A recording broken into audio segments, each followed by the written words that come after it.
Well, we're increasing the workforce. There's 10,500 more nurses this year compared to last year. We're on track to deliver our manifesto commitment for 50,000 more nurses, with over 30,000 of those already achieved. But it's not just about the number of staff, it's also about treating patients in the right place, how we maximise the use of technology, and how we give patients a better experience. And so using that technology to provide a clinical safety net at home or in residential care, not requiring people to stay longer in hospital than they need to do.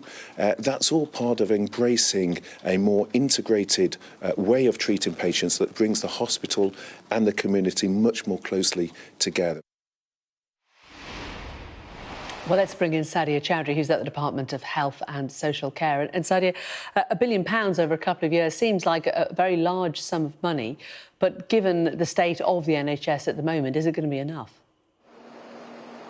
Well, it's a plan, and it's being described as a blueprint, but much of what is in this plan is actually already in operation. It just needs to be rolled out a bit more widely. For example, those virtual wards that you mentioned just a short while ago, 7,000 of those beds already in existence. That's due to be rolled out to cover 50,000 patients by the end of this 2-year period. And some of the stuff that's in this, it was just published a couple of hours ago, so we're still going through it.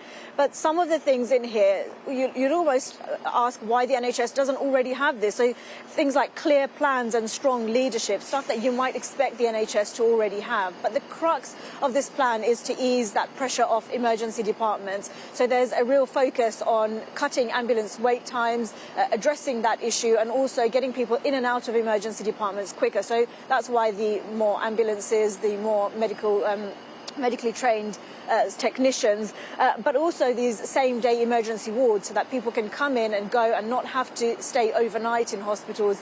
That is considered to be key to reducing the pressure on the NHS. It's a 2-year plan backed by a £1 billion fund, and it covers lots of different things, including working from home for some NHS staff, including 111 call handlers.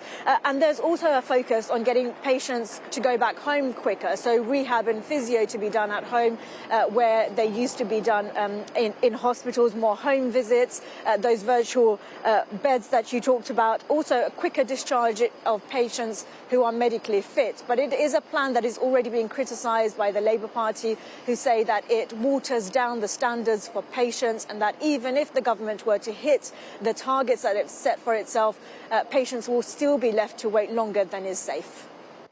Sadia, thanks very much.